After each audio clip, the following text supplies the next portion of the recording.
നമസ്കാരം. Raft of ഫുട്ബോളിലേക്ക് അവർക്കും സ്വാഗതം. ഫിഫ ക്ലബ്ബ് വേൾഡ് കപ്പിന്റെ സെമി ഫൈനലിൽ PSG റയൽ മാഡ്രിഡിനെ 4-0 പിച്ച് ചീന്തിയപ്പോൾ റയല് തിരിച്ചൊരു ഗോൾ അടിക്കാതിരുന്നപ്പോൾ റയലിനെ പൂട്ടിയ പൂട്ടുണ്ടല്ലോ, PSG പൂട്ടിയ പൂട്ട്, അത് ബ്രസീലിയൻ പൂട്ടാണ്.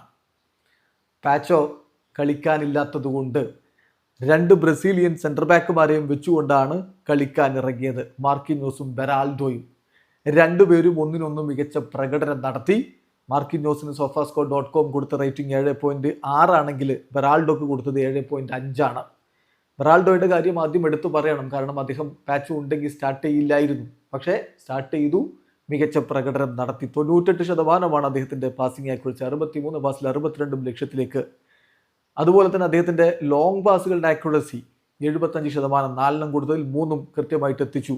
4 ക്ലിയറൻസുകൾ, 7 ഡിഫെൻസീവ് ആക്ഷൻസ് അദ്ദേഹത്തിൻ്റെ ഭാഗത്തു നിന്ന്, 3 ഗ്രൗണ്ട് ഡ്യുവൽസ് അദ്ദേഹം വിൻ ചെയ്യുന്നു. അങ്ങനെ ഒരു തവണ പോലും അദ്ദേഹത്തെ എതിരാളികൾക്ക് ഡ്രിബിൾ പാസ് ചെയ്ത് പോവാനും പറ്റിയില്ല. ഒരു ഫൗളും അദ്ദേഹം കമ്മിറ്റ് ചെയ്തില്ല. അങ്ങനെ മികച്ച പ്രകടനമാണ് ബെറാൽഡോയിൽ നിന്ന് വന്നത്. രണ്ടുപേരെയും തമ്മിൽ നമ്മളൊന്ന് താരതമ്യം ചെയ്താൽ 4 ക്ലിയറൻസുകളാണ് മാർക്കിഞ്ഞോസ്, 4 ക്ലിയറൻസുകളാണ് ബെറാൽഡോ.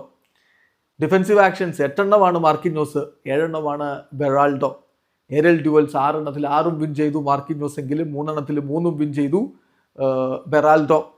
ലോങ് പാസുകൾ 6 കൊടുത്ത് 6 കൃത്യമായിട്ട് ലക്ഷ്യത്തിലേക്ക് എത്തിച്ചു മാർക്കിഞ്ഞോസ്, എങ്കിൽ 98% പാസിംഗ് ആക്യുറസി മറുഭാഗത്ത് ബെറാൾഡോയിൽ നിന്ന് വന്നത്. സോ മികച്ച പ്രകടനം ഈ രണ്ട് സെൻറ്റർ ബാക്കുമാർ നടത്തിയപ്പോൾ PSG കാര്യങ്ങൾ ഒന്നുകൂടി എളുപ്പമാവുകയായിരുന്നു. അപ്പോൾ ഉറപ്പിച്ചു പറയാം, PSG റയലിനെ പൂട്ടിയത് ബ്രസീലിയൻ പൂട്ടിട്ടാണ്. വീഡിയോ അവസാനിക്കുന്ന ഫുട്ബോൾ ലോകത്തെ കൂടുതൽ വിശേഷങ്ങളുമായി റാഫ്റ്റ് ഓഫ് എത്താം.